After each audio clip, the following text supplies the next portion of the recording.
কালের কণ্ঠের একটি খবর, বিএনপির স্থায়ী কমিটির অন্যতম সদস্য ইকবাল হাসান মাহমুদ টুকু তিনি বলেছেন, আওয়ামী লীগের পালানোর ইতিহাস আজকে নতুন নয়।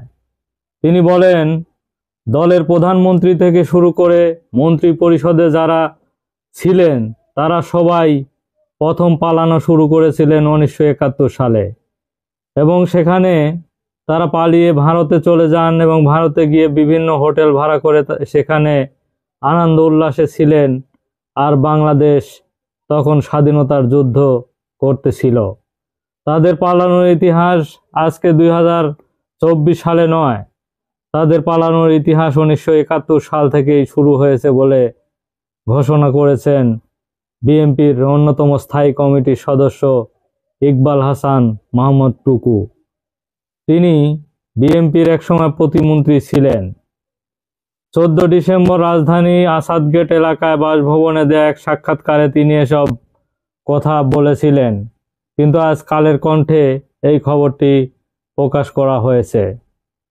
ইকবাল হাসান মাহমুদ টুকু বলেন, মুক্তিযুদ্ধের সময় আমরা যখন জীবন হাতের মুঠোয় নিয়ে যুদ্ধ করছি তখন দেখেছি আওয়ামী লীগের টপ টু বটম নেতারা ভারতের কলকাতায় গিয়ে হোটেলে আরামায়েশে জীবনযাপন করছে, সেখানে গিয়ে অসামাজিক কার্যকলাপ করছে এবং জীবনযাপন করছে। সেখানে গিয়ে তারা বিভিন্ন অসামাজিক কাণ্ডেও লিপ্ত হয়েছিল। কয়েকদিন আগে আমরা দেখেছি ভারতের শিলংয়ে গিয়ে ধর্ষণের দায়ে 6 জন আওয়ামী লীগ নেতা গ্রেপ্তার হয়েছে। একই সময় কলকাতা রেড লাইট এরিয়াতেও কয়েকজন একই অপরাধে ধরা পড়েছে বলেও আমরা জানতে পেরেছি। এরপরে দেশের ভিতরে থাকতে যেমন গুরুতর অপরাধ করে গেছেন, পালিয়ে বিদেশে গিয়ে একই ধরনের অপরাধে লিপ্ত হয়েছেন এই আওয়ামী লীগের টপ টু বটম যারা নেতা তারা। শেখ হাসিনা এই অপরাধের গণহত্যা সহ বিভিন্ন অপরাধে আইন অনুযায়ী যথাযথ বিচারের আওতায় আনতে হবে, অন্যথায় দেশে বিচার বলে কিছুই থাকবে না বলেও তিনি ঘোষণা দিয়েছেন। রাজনৈতিক পলিসি সম্পন্ন সরকার ছাড়া রাষ্ট্র তার কাঙ্ক্ষিত লক্ষ্যে পৌঁছাতে পারবে না বলে তিনি ঘোষণা দেন। গণ অভ্যুত্থানের মধ্য দিয়ে ফ্যাসিস্ট শেখ হাসিনা পতনের পরিপ্রেক্ষিতে গঠিত অন্তর্বর্তী সরকারের কাছে আমাদের প্রত্যাশা, তারা যেন দ্রুত একটি নির্বাচন এবং সুনির্দিষ্ট একটি রোডম্যাপ চায় জনগণ। এতে তারা ভোটের, নির্বাচন এবং সরকার এই সম্পর্ক একটা পরিষ্কার চিত্র পাবে বলেও তিনি মনে করেন। এই সাক্ষাৎকারে বিস্তারিত জানতে হলে অন্তর্বর্তী সরকারের কার্যক্রমকে কিভাবে মূল্যায়ন করেন, এরকম একটি প্রশ্ন করেছে কালের কণ্ঠ।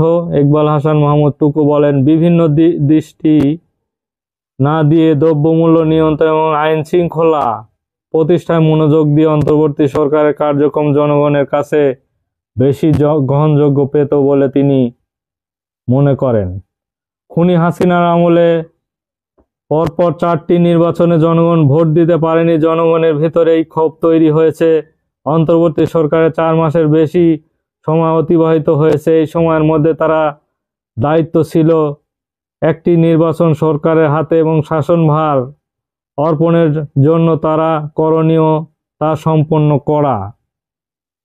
রাজনৈতিক অঙ্গনে আলোচনা চলছে যে খালেদা জিয়া এবং তারেক রহমানকে -2 ষড়যন্ত্র করা হচ্ছে। এ বিষয়ে আপনার মন্তব্য কি বলেও প্রশ্ন করা হয়। তখন ইকবাল হাসান মাহমুদ টুকু বলেন, এটা একটি কল্পকাহিনী। তারেক রহমান দেশে ফিরবে এবং দেশের মানুষের নেতৃত্ব দিবে, কারণ তিনি একজন শুধু দেশের রাজনৈতিক অঙ্গনেই নয়, সারা বাংলাদেশের সর্বস্তরের মানুষের নেতা হিসেবে তিনি একজন পরিচিতি লাভ করেছেন। জাতীয় সংসদ নির্বাচন অনুষ্ঠিত হলে ভালো হয় বলে মনে করেন? ইকবাল হাসান মাহমুদ টুকু বলেন, যত দ্রুত সম্ভব করা যায় ততই ভালো। কোথায় আছে যার 3 মাসে হয় না তার 9 বছরেও হবে না। নির্বাচনটা কবে হবে এটা জানার অধিকার মানুষের আছে। তাই জনগণকে ধোঁয়াশার মধ্যে না রেখে নির্বাচনী রোডম্যাপ অবিলম্বে ঘোষণা দিতে এই বর্তমান সরকারকে তিনি অনুরোধ জানিয়েছেন। সরকারের সংস্কার কার্যক্রমকে কিভাবে দেখছেন, বিএনপির কোন কোন সংস্কারের প্রতি বেশি গুরুত্ব দিচ্ছে বলে তিনি আরেকটি প্রশ্ন করেন। ইকবাল হোসেন মাহমুদ টুকু বলেন, দেশের এই টালমাটাল পরিস্থিতি সরকারের দুই একটা সংস্কারের উপর বেশি মনোযোগ দেওয়া উচিত বলে আমি মনে করি। পুলিশ প্রশাসন এখনো কার্যকর হয়নি এবং শেখ হাসিনাকে দানব বানিয়েছে এবং প্রশাসন আওয়ামী লীগের সেই দোসররা এখনো রয়েছে।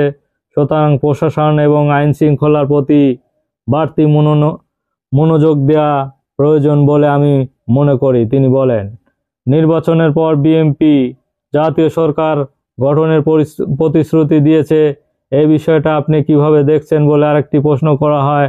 টুকু তরং বলেন, পূর্ব ঘোষিত 31 দফা সংস্কার প্রস্তাব বাস্তবায়নে বিএনপি ওয়াদাবদ্ধ এবং 31 দফায় বলা আছে স্বৈরাচার শেখ হাসিনা বিরুদ্ধে যারা লড়াই করেছে তাদের সবার অংশীদারিত্বের ভিত্তিতে জাতীয় সরকার গঠন করে একটি কার্যক্রম পরিচালনা করব।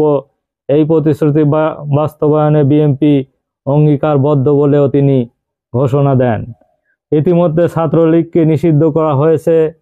আওয়ামী লীগ রাজনীতি নিষিদ্ধ ঘোষণা করতে পরবর্তী নির্বাচন অংশ নিতে না দেওয়ার দাবি উঠেছে। জুলাই আগস্ট গণহত্যার জন্য তাদের বিচারের দাবিও জোরালো হচ্ছে। এ বিষয়ে আপনার মন্তব্য কি বলেও আরেকটি প্রশ্ন করা হয়। তখন ইকবাল হাসান টুকু বলেন, আওয়ামী লীগ জুলাই আগস্টে যে নির্মম হত্যাকাণ্ড চালিয়েছে তার বিচার না হলে দেশের বিচার ব্যবস্থার প্রতি মানুষের কোনো বিশ্বাসই থাকবে না বলে তিনি ঘোষণা দিয়েছেন। সুশাসন নিশ্চিত করা সম্ভব হবে না। আর পরবর্তী নির্বাচনে আওয়ামী লীগ অংশ নিতে পারবে কিনা এই প্রশ্নের উত্তর জনগণ দিয়েছে। হারিকেন দিয়ে খুঁজেও মোমবাতি জ্বালানোর জন্য আওয়ামী লীগের কাউকে খুঁজে পাওয়া যাচ্ছে না। দেশের মানুষের কাছে পাত্তা না পেয়ে এখন আওয়ামী লীগ হয়ে গেছে বিদেশির মাটিতে নির্বাসিত ভার্চুয়াল দল। তিনি আরো বলেন, নির্বাচনের মাঠে নামলে মানুষের কাছে গণপিটুনি খাওয়ার সম্ভাবনা উড়িয়ে দেওয়া যাবে না বলেও তিনি মনে করেন। তাই তারা এখন প্রায় নিখোঁজ একটি দল হিসেবে বিবেচিত হয়েছে। তিনি মনে করেন যে আওয়ামী লীগ যে নির্বাচনে আসলে যে সাধারণ মানুষের হাতে গণপিটুনি খেতে পারে এই ভয়ে একটি নিখোঁজ দল হিসেবে তারা পরিচিতি লাভ করেছে বলে ইকবাল হাসান টুকু বলেছেন। নির্বাচন নিয়ে বিএনপির প্রস্তুতি কেমন এই একটি প্রশ্ন করা হলে টুকু বলেন, প্রস্তুতি আছে বলে তো বিএনপি বারবার নির্বাচন চাইছে। বিএনপির প্রার্থীরা অভাব নেই, কাকে রেখে কাকে দিবে এটা একটি মধুর সমস্যা তৈরি হবে। গত 16 বছর শেখ হাসিনা সরকারের অত্যাচার নির্যাতন সহ্য করে টিকিয়েছিল, তাদের মধ্যে থেকে একজন মাত্র প্রার্থী বাছাই করা খুবই কঠিন কাজ। তবে দল পুরোপুরি প্রস্তুত এবং অবাধ সুষ্ঠু নিরপেক্ষ নির্বাচনের জন্য প্রস্তুতি রয়েছে বিএনপির বলেও তিনি ঘোষণা দিয়েছেন। স্থানীয় নাকি জাতীয় কোনো নির্বাচন আগে হওয়া উচিত বলে তিনি মনে করেন। প্রথমে জাতীয় সংসদ নির্বাচন হবে, এরপর নির্বাচিত সংসদ নির্ধারণ করবে কবে কিভাবে স্থানীয় নির্বাচন করা হবে। এ কারণে প্রথমে স্থানীয় সরকার নির্বাচন দেওয়ার মানে জাতীয় সংসদ নির্বাচনের দিক থেকে মুখ ফিরিয়ে নেওয়া বলেও তিনি মনে করেন। সংবিধান সংস্কার বিষয়ে আপনার মন্তব্য কি বলে আরেকটি প্রশ্ন করলে তিনি বলেন, সংবিধান পঞ্চদশ সংশোধনী বাংলাদেশের ইতিহাসে একটি কলঙ্কময় অধ্যায়ের সূচনা করেছে। যদিও আদালত ইতিমধ্যে আংশিকভাবে তা বাতিল রায় দিয়েছে, এটাকে আমরা সাধুবাদ জানাই। তারপরও বলবো সংবিধান সংস্কার করতে হবে এবং সংবিধান সংস্কার করতে হলে একটি নির্বাচিত সংসদ লাগবে বলেও তিনি ঘোষণা দেন। জুলাই আগস্টে ছাত্র জনতার আন্দোলনকে কিভাবে দেখেন, বিএনপি সহ রাজনৈতিক দলগুলোর অবদান কতটুকু বলেও আরেকটি প্রশ্ন করলে বিএনপি দীর্ঘ 16 বছর ধরে ফ্যাসিস্ট আওয়ামী লীগের বিরুদ্ধে আন্দোলন চালিয়েছে, জেল জুলুম অত্যাচার সহ্য করেছে, নির্যাতন সহ্য করেছে, বহু কর্মী ইহকাল ত্যাগ করেছে এবং পঙ্গু হয়েছে, আহত হয়েছে। তার শরীরে এখনো বুলেট রয়েছে। আন্দোলনের উত্থান পতন ছিল, কিন্তু জুলাই আগস্টে আন্দোলনে পুরো ক্ষেত্রেই তৈরি করেছে বিএনপি একটি যুগপৎ আন্দোলনে থাকা এবং রাজনৈতিক দল। জুলাই আগস্টে আন্দোলনে সবচেয়ে বেশি জীবন দিয়েছে বিএনপি সংগঠনের কর্মীরা বলে তিনি ঘোষণা করেন। সর্বোপরি বিভিন্ন প্রশ্নে আসলে ইকবাল হাসান মাহমুদ টুকু বলতে চেয়েছেন, আসলে সব মিলে একটি অতি তাড়াতাড়ি একটি নির্বাচনের মাধ্যমে একটি নির্বাচিত সরকার গঠন হলে বাংলাদেশে সুষ্ঠু শাসন ব্যবস্থা ফিরে আসবে বলে তিনি মনে করেন। ধন্যবাদ সবাইকে।